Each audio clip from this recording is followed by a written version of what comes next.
Greetings, everyone. So tonight, I wanted to talk about narcissistic vampires. In my opinion, narcissists and energy vampires can be interchanged equally. And we could talk all day long about the terms. I mean, really, the terms don't matter that much. They're just words that are used to describe what they do. And it's all interpretation. But vampires, just like a real-life vampire, they suck your energy, they drain you, they take.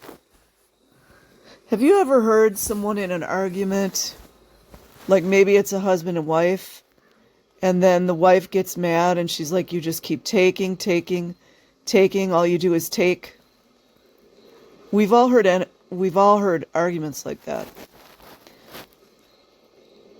People like that are just always taking, they're more narcissistic in nature. They're vampires. Where do you see narcissistic vampires? I was just thinking about this today. You see narcissistic vampires at funerals.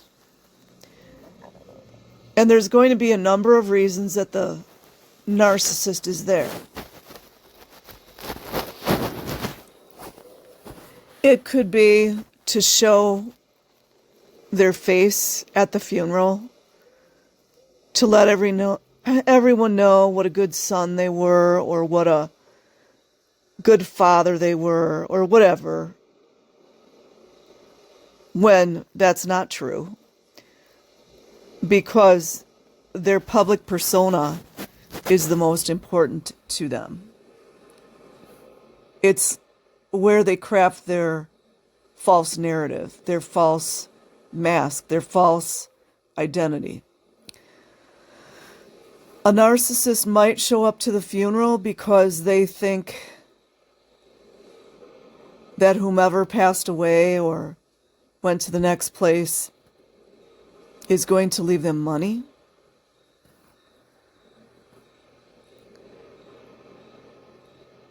They might cry. And I really need to do a video on narcissistic crying. I really need to do that.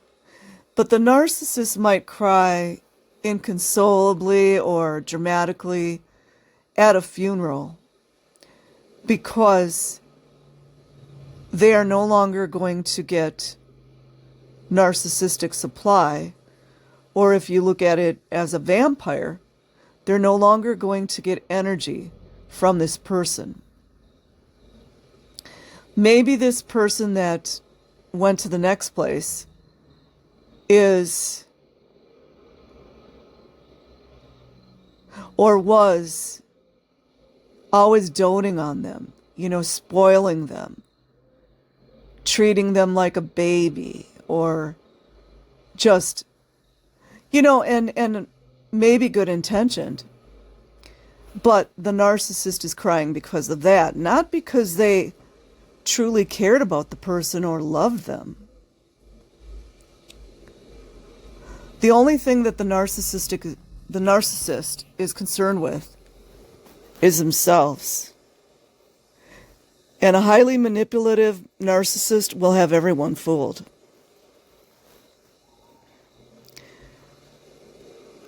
They really are energy suckers. And we've all seen it before. We've all seen it before. Narcissist walks into a room. Everybody was laughing and singing and having a good time, and the minute the narcissist walks in, boom, everyone gets quiet. That's an energy sucker. Narcissists to me, are vampires. And just like you see in the movies or the television shows with the vampires sleep during the day and then they come out at night. Well, the narcissist comes out when there's something in it for them. It's always self-serving, always. They would never do something out of the kindness of their heart. And if they do, they will let everybody know that they're doing it, which is not authentic. It's not pure.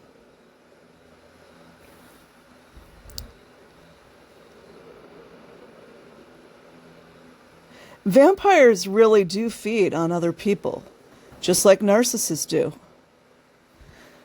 Narcissists in their falsely constructed world cannot survive without sucking the energy from other people. And again, it's like the narcissistic supply. It could be money, it could be attention, it could be sex, it could be a job, it could be maybe it's a narcissistic employee and they just suck the energy from the employer constantly, stressing them out. But I mean, just like a vampire, you are going to feel drained when you're around these people. And me personally, I do think there's a huge difference between like just kind of a toxic person or like unregulated person versus a narcissist. A narcissist, their motivation is always self-serving. It is to serve themselves. If maybe you're around a toxic person, or maybe they're not even toxic, maybe they're just very dysregulated and all over the place because they had a traumatic childhood.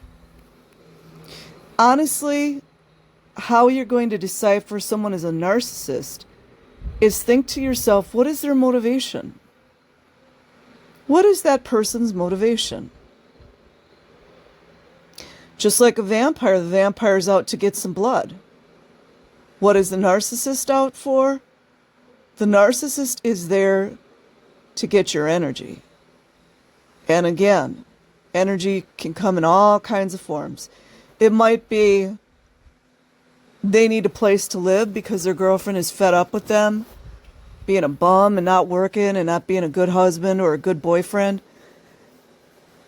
And because they're the type of narcissist that lives off their girlfriend or their wife, they're looking for a place to stay. So the minute that you've met this guy, you've gone on a few dates, he's already fishing to see who lives with you. Do you have your own house? Do you pay rent? How much do you pay rent? Is there a roommate? Are you financially free, or are you dependent on your parents to help you? Whatever it is, they are going to be collecting information so they can suck your energy. And they're going to give you a sad, pathetic story about how nobody loves them and they got fired from their job. Their girlfriend doesn't love them anymore. They need a place to stay, blah, blah, blah.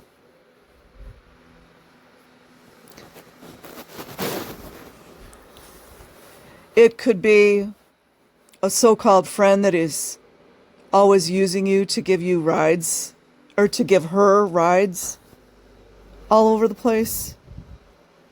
And the minute that your car breaks down and you can't use your car, she stops calling you. Energy suckers. Vampires. Back in the old days, we just used to call them a user, which was correct. Anybody that's that self-driven just for their own purposes to use people, that's a narcissist.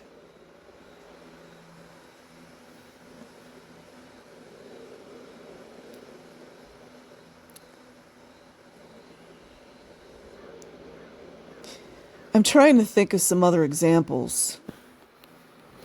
I'm trying to just be straight to the point here.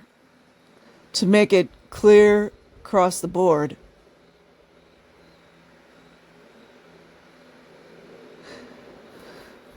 Let's see. I was trying to think maybe a narcissistic politician. That might be an easy example. If you've got a full-blown narcissist politician, they need your votes. They're always harvesting energy, sucking the energy.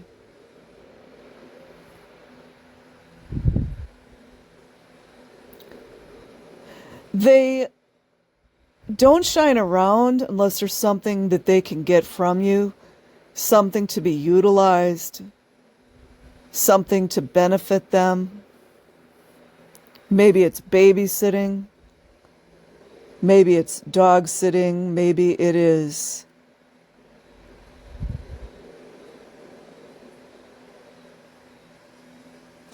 maybe you're one of the cool kids. Maybe you're popular and they want to be popular too. So they're just hanging around you to siphon off of your popularity. I've seen that. There's got to be a word for it. I'm not sure what it is. And usually the truth, it eventually comes out. I've seen women narcissists, narcissistic vampires, that the only thing they care about when they seek a romantic partner, and I'm thinking heterosexual male, female, is that the man has a lot of money. I mean, it's so superficial. Like, what is going to become of a relationship so superficial? And again, too, it could be the husband that's a narcissist, and all he's looking for is a trophy wife. You hear about those narcissists. They make their wife, and the wife will usually be very beautiful, and they'll make her go on a diet. They pick out her clothes, like 100% control. Some of them have their wives get cosmetic surgery. It's pretty horrible. But that's what they're doing, is they're sucking the energy. And the only reason that narcissistic husband has that trophy wife around him is to elevate himself. And he'll trade her in real quick. He has no problem with trading her in. I think it was Ollie Matthews who talked about you're a transaction to them. I think Dr. Ramani talks about it too.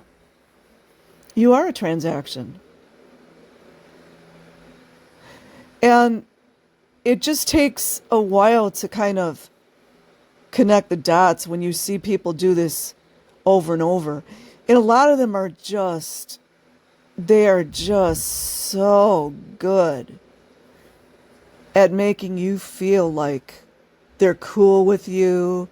They're your friend, or they're your niece, or they're your aunt, or whatever it is. And they always give you the feel goods when you come around. And that's actually love bombing. And if you get a really good antenna, you're going to feel the fakeness of it. Oh, hey girl, I haven't seen you in like forever. How have you been? Oh girl, just me and the hubby, the kids, just living life, getting busy. You know how it is. Well, girl, you need to call me. Make sure you call me. We got to catch up. And they never call each other. It's like siphoning energy, I guess. PTA moms, no offense to PTA moms. I've heard some stories of some of the PTA moms that are just horrific. They got to be on this and they got to do that, and and look at me, and here's the schedule, and my kid's this and my kid's that. I would be real nervous. I mean, that's like kind of a weird situation, because if you see a mother siphoning off her kids, my kid, he's, number one in soccer, and my daughter, she's a gymnast, and she's going to be going to the camp next year, whatever it is they talk about. It's kind of hard to decipher, like, is this really a good mother who's proud of her children, or is she just siphoning off of them? You know, like, you got to just pay close attention. Their motivations are never pure. It's always some kind of manipulation. It might be a manipulation to get something for themselves. It might be a manipulation to get something for their husband or their wife. And heaven forbid you got two narcissists, because that's like something else. Because a lot of times they'll plot together. But it's always like this deep-seated manipulation. And what I've noticed too is a lot of narcissists, I talked about hijacking, but they hijack, or they change I don't know how to explain this.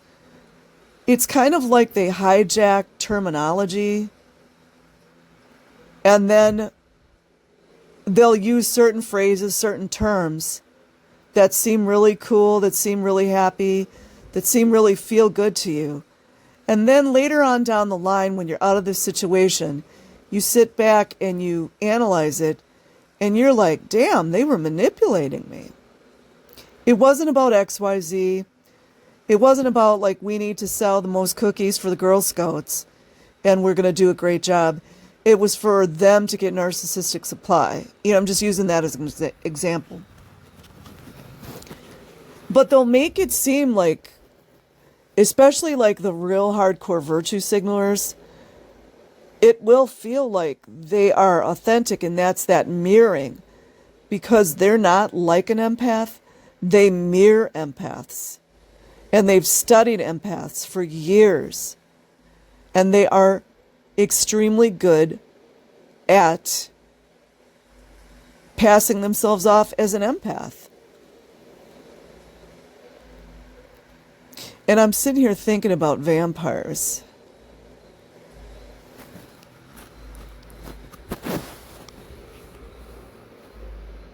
Vampires take the blood. Well, what happens when, let's say you have to go to the hospital for some reason, and you've got to give a lot of blood, like maybe you had maybe not an accident, maybe your family member had an accident, and you're going to give blood, and then after you donate all the blood, you just feel like so tired. Or, you know, heaven forbid, you have some kind of catastrophe happen, and then you're losing blood, and you're just feeling really tired. I mean, women will tell you every 30 days or however often it is for ovulation, how tired you can get during your menstrual. So it's like, you know, that's why I'm using that example, because it's like they literally are taking from you, and you will feel it. You might feel it like in your gut, or you're just like, your intuition is just, I feel the gut and the intuition are different, but I do think they go hand in hand. Like, it's that, everybody talks about that gut instinct, like something in your gut says something's wrong. Like you literally feel it in your stomach. That's telling you that something's not right. It might be after the narcissist says something, or especially what I've noticed with myself is when, and this is so cliche, it's so drab, cliche, but when somebody's words are not matching their actions. And I mean, you know, that happens with a lot of us, but you always have to go back to like maybe you have good intentions, maybe you want to eat healthy, and then you fall off the wagon or something like that.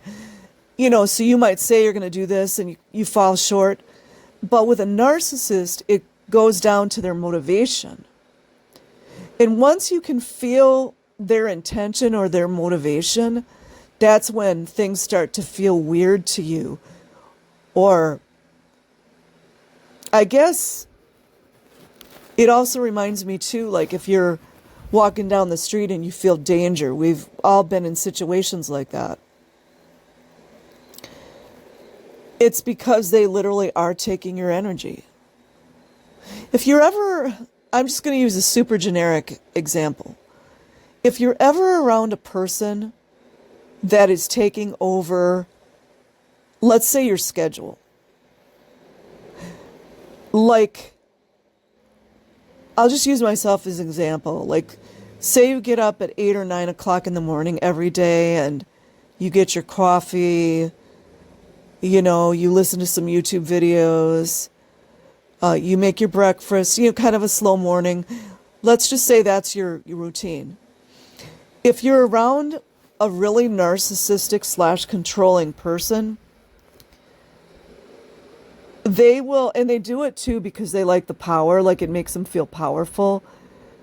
They will purposely try to throw your schedule off. They'll come to your house at 7 in the morning. Hey, come on, get up. We got to go. Real crazy stuff. Or don't even get me started on the whole sleep deprivation. That's going to be another video. Oh my God, I've got stories. They love to deprive you of sleep, which is also manipulation of your schedule. So it's like, or even let's say, the habits too. I'm going to use a healthy habit. Let's say you go to the gym every 3 days, or let's say you go to the gym 3 times a week, and you kind of got a routine. You like to go after work, like let's say 3 or 4 in the afternoon, and it feels good to you. It's like your decompressed time. It's like your alone time. You're away from the boss. You're away from your husband and children. Not that you don't love them, but it's kind of like your me time. It's like your woosah. That narcissist that you just met 2 weeks ago that wants to be your friend will make sure that they interfere with that. They will say, hey, let's meet for coffee, after work on Wednesday. And they know you've got like this super cool spin aerobics class that you like to go to. And they'll push, and that's something too you got to watch. They'll push and they'll push and they'll push and they'll push. Oh, it'll be okay if you miss one. They'll be okay without you. You know what I mean? So that's the siphoning of the energy. I really went down a long road with that one, but it's like they love to manipulate your time. That's a huge one. So that is vampiric. Time is a huge... How do I explain it? Time is important to all of us. And I got a lot of mixed feelings on time. However, if I just break it down to the basic time construct, time is important to every single one of us. Even if you're 80 years old and you're not working full time, your time is important just as much as anyone else's. So if somebody can impede on your time, that's a huge problem. And I'm not talking about like people that over schedule themselves. That's kind of on you. And that's where you got to rein it in. But there are people that really like to impose on that. I've talked about it over and over, being voluntold. I talked about that before. At a job. It's like they're really pressuring you and making you feel sort of guilty that you don't want to work your weekend, even though you worked a whole week. By the way, it's salary too, so you don't get any extra pay, of course, right? So it's always everything that the narcissist does is vampiric in nature. Like say you break down, you work the weekend, you resent it, even though you have fun because it's a fun event that you go to, you still resent it because it takes away from your personal time to do your laundry, to visit with your friends, maybe go walk in the forest by yourself, whatever it is. You resent it because you didn't get your time. So that's what happens when the energy gets siphoned out of you. You just feel depleted. And again, there are people that drain you of energy that are not narcissists. So I'm sticking to the narcissist today, the narcissistic vampires. Their motivation is self-serving all the time. It's always for themselves. And I mean, definitely you've got the no empathy, but I don't really want to talk about that too much today. I mean, unless I could fit it into this vampiric.